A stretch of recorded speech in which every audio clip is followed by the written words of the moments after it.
Hello दोस्तों, नमस्कार। जैसा कि पिछले वीडियो में हम देखा था ओपन ऑफिस बेस के बारे में कि उसमें टेबल कैसे क्रिएट करते हैं, कि हम लोगों ने ओवरव्यू देखा था कि create table in design view, create या फिर use wizard to create table.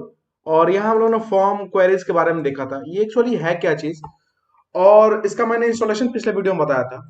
अगर इसमें कोई दिक्कत होती है तो मैं दोबारा से इंस्टॉलेशन बताऊंगा। और आज देखते हैं हम लोग कि ओपन जो ऑफिस हो होता क्या है। ठीक है, तो चलिए स्टार्ट करते हैं उसको। तो देखते हैं डेटाबेस मैनेजमेंट सिस्टम में ओपन ऑफिस बेस होता क्या है। ठीक है, पहले तो open office dot O R G, ये एक्चुअली है क्या चीज, पहले इसके बारे में देखते हैं। फिर देखते हैं कुछ कुछ इसमें कुछ इंपॉर्टेंट टॉपिक है, उसके बाद हम लोग आगे बढ़ेंगे इसमें। ठीक है, पहले दिया हुआ क्या, open office dot O R G, यानी डबल ओ या फिर ट्रिपल ओ। ठीक है, आप लोगों ने अपने टेंथ या आई थिंक ट्वेल्थ में ये ट्रिपल ओ के बारे में पढ़ना है, डबल ओ के बारे में पढ़ना है। ठीक है, तो इसको हम लोग open office dot O R G बोलते हैं। commonly known as open office is a discontinued open source office suite, यानी ओपन सोर्स यानी कि इसका कोई भी लाइसेंस नहीं है, ये ओपन सोर्स है। ठीक है, एक ऑफिस सूट यानी पूरा पूरा एक ऑफिस पैकेज है, ये उसमें हर चीज रहेगा। It was an open source version of the earlier star office, यानी कि ये जो है स्टार ऑफिस का पहले जो इसका नाम था वो स्टार ऑफिस था, और ये भी जो वर्जन था वो भी था ओपन सोर्स था। ठीक है, which Sun micro info which Sun micro systems acquired in 1999 for internal use, यानी सन माइक्रो सिस्टम ने क्या किया कि इसको 1999 में एक्वायर किया अपने इस्तेमाल करने के लिए।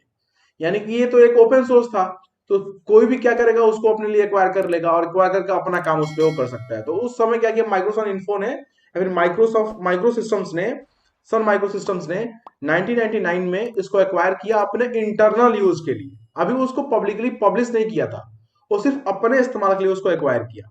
नेक्स्ट क्या क्या, नेक्स्ट पॉइंट कि open office includes a word processor, यानी उसको हम लोग राइटर बोलते हैं। और माइक्रोसॉफ्ट वर्ड में, माइक्रोसॉफ्ट ऑफिस में हम लोग माइक्रोसॉफ्ट वर्ड बोलते हैं। ठीक है, और स्प्रेडशीट यानी कैल्क, यानी ओपन ऑफिस में हम लोग कैल्क बोलते हैं स्प्रेडशीट को, और माइक्रोसॉफ्ट ऑफिस में क्या बोलते हैं हम लोग, एक्सेल बोलते हैं। ठीक है, अब प्रेजेंटेशन एप्लीकेशन यानी इम्प्रेस, और हम लोग माइक्रोसॉफ्ट ऑफिस में क्या बोलते हैं उसको, पावर पॉइंट। ठीक है, और drawing application draw, a formula editor math, and a database management application यानी बेस। ठीक है, इट्स डिफॉल्ट। तो हम लोग को इसमें से मेन हम लोग को सिर्फ इसको देखना है, बेस को, जो ये मेरा बेस है ना, इसको हम लोग को देखना है कि ये एक्चुअली है क्या चीज। ठीक है, बट हम लोग आगे थोड़ा सा और कुछ पॉइंट देख लेते हैं। It default file format was the open document format यानी ओडीएफ। ये भी एक पॉइंट है, एग्जाम में ऑब्जेक्टिव टाइप का क्वेश्चन ये आता है। ठीक है, कि इसका जो ओपन ऑफिस जो है उसका बाय डिफॉल्ट फॉर्मेट क्या होता है, वो होता है ओडीएफ। ठीक है, an ISO international standard organization या फिर IEC standard which originated with open office dot O R G. ठीक है, यानी आईएसओ स्टैंडर्ड के थ्रू इसको मान्यता मिल गया। It could also read a wide variety of other file format, यानी ये क्या करता है कि और भी बहुत सारे फाइल फॉर्मेट को ये रीड करता है यानी पढ़ता है, ना कि राइट करता है। ठीक है, with particular attention to those from Microsoft office, आगे नया है माइक्रोसॉफ्ट ऑफिस। ठीक है, यानी particular attention to those from Microsoft office में जो कुछ भी फीचर्स दिए गए हैं उसको ये मैक्सिमम को इंप्लीमेंट करता है open office dot O R G. ठीक है, थोड़ा सा और आगे हम लोग कुछ पॉइंट देखते हैं कि व्हाट इज ओपन सोर्स, यानी ओपन सोर्स क्या होता है। बार बार इसमें एक टर्म आ रहा था ना इसके पीछे में, ये ओपन सोर्स है। ठीक है, यहाँ पे देखिए बार बार आ रहा था ना ये, यहाँ पे ओपन सोर्स है, ये ओपन सोर्स फिर यहाँ आया था ओपन सोर्स। ठीक है, तो एक्चुअली ओपन सोर्स है क्या, उसको हम लोग देखते हैं। ठीक है, व्हाट इज ओपन सोर्स। देखो इन ब्रीफ यानी छोटे में बताया गया है, इसको इसको ब्रीफ किया गया है छोटे में। ठीक है, कि open source software is a software which meet the following criteria. ठीक है, यानी कुछ क्राइटेरिया जो है वो मीट करता है, यानी ओपन सोर्स जो है वो कुछ क्राइटेरिया को मीट करता है। ठीक है, उसमें पहला क्राइटेरिया क्या है मेरा, कि अनरिस्ट्रिक्टेड रीडिस्ट्रीब्यूशन, यानी अनरिस्ट्रिक्टेड मतलब कोई उस पर रिस्ट्रिक्शन नहीं है उसके डिस्ट्रीब्यूशन में, यानी कोई भी लेके उसको इस्तेमाल कर सकता है। ठीक है, रीडिस्ट्रीब्यूशन का मतलब होता है उसको कोई ना कोई उसको इस्तेमाल कर रहा। ठीक है, यानी उसमें कोई रिस्ट्रिक्शन नहीं है। ठीक है। Open source software can be redistributed either for free और अ प्रॉफिट, यानी कि जो भी आप ओपन सोर्स सॉफ्टवेयर का इस्तेमाल करते हैं, आप चाहे तो फ्री में इस्तेमाल कीजिए, फ्री के लिए इस्तेमाल कीजिए, और चाहे तो प्रॉफिट कमाने के लिए इस्तेमाल कीजिए, उस पर किसी कोई ऑब्जेक्शन नहीं है।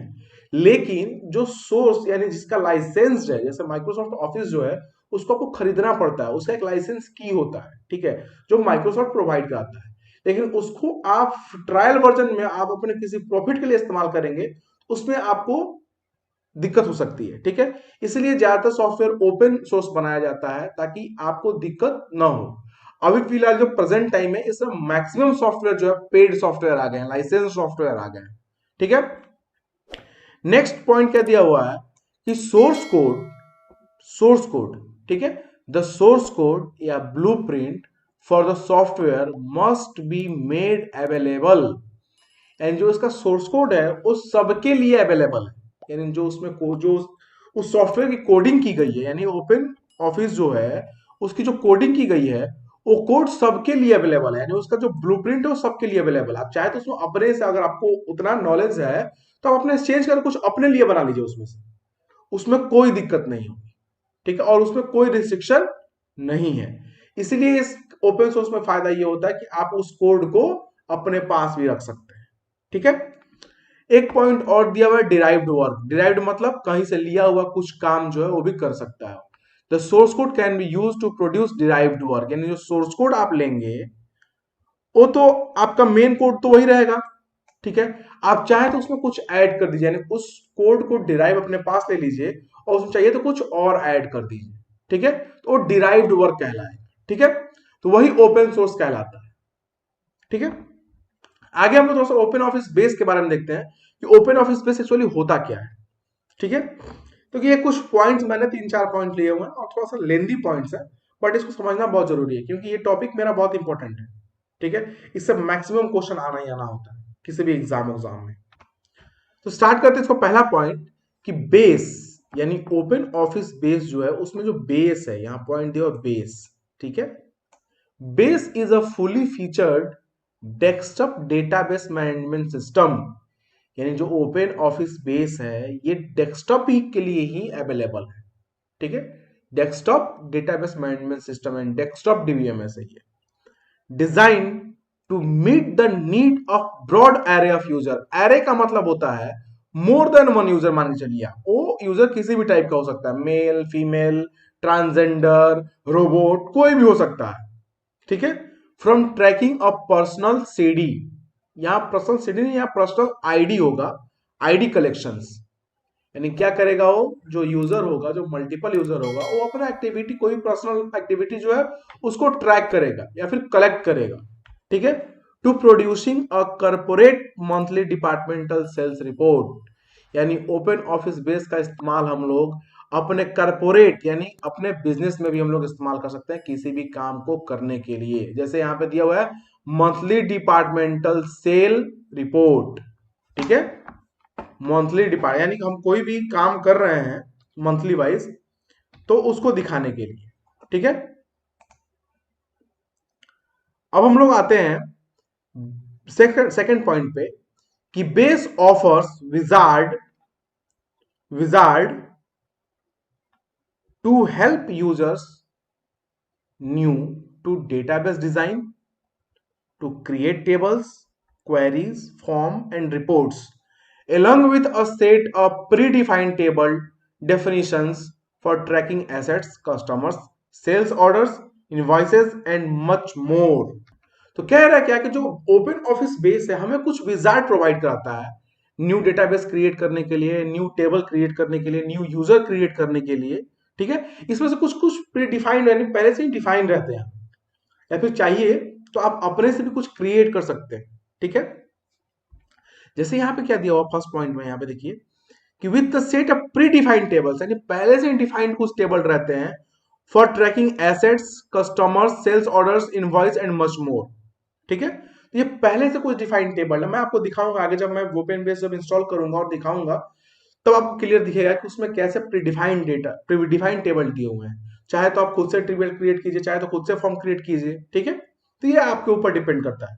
ये जो है एक हमें लग्जरी प्रोवाइड कराता है कि आप चाहे तो विदाउट कोई टेबल क्रिएट किए कुछ टेबल आप सेलेक्ट कर सकते हैं, यानी प्री डिफाइंड टेबल में से आप ले सकते हैं। ठीक है, नेक्स्ट पॉइंट दिया हुआ है कि when a personal use database is all you need, when a personal use database is all you need, ठीक है, comma, base offers the full HSQL relational database engine, यानी जो पर्सनल यूज डेटाबेस, यानी हमें कोई भी डेटाबेस अगर personal use के लिए इस्तेमाल करना है तो बेस क्या करता है, हमें ऑफर करता है, यानी हमें देता है कुछ कुछ ऑफर देता है।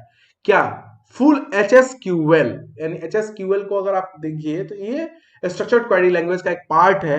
रिलेशनल डेटाबेस इंजन, यानी एक डेटाबेस इंजन को हमें प्रोवाइड करता है, यानी HSQL डेटाबेस इंजन को हमें प्रोवाइड करता है। किस लिए?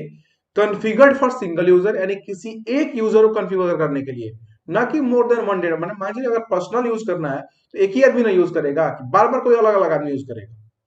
तो उसके लिए क्या करेगा, हमें एक डेटाबेस इंजन प्रोवाइड करेगा जिसका नाम होगा HSQL। ठीक है, with the data stored right in the base file, यानी कि कोई भी जो भी डेटा उसमें आप एंटर कीजिए या फिर स्टोर करना होगा तो बेस फाइल में स्टोर होगा। As well as native support for dBase flat files. अब आगे हम लोग डीबेस फ्लैट फाइल्स के बारे में देखेंगे, फिलहाल यहां हम लोग देख लेते हैं नेटिव मतलब होता है कि आपके कंप्यूटर पे जो भी डेटा स्टोर होगा वो आपके कंप्यूटर पे, ठीक है, और उस किसके लिए होगा, डीबेस फ्लैट फाइल्स के लिए होगा। ठीक है, नेक्स्ट पॉइंट पे हम लोग आते हैं, पॉइंट नंबर 4 पे।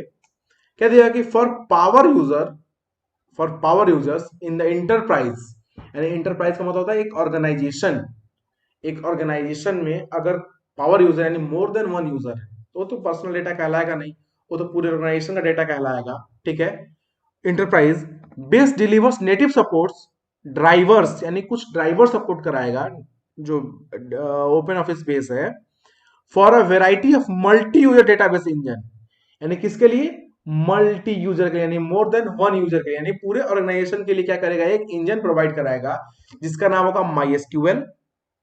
MySQL का मतलब my structured query language, MS access यानी Microsoft access, and Postgre SQL।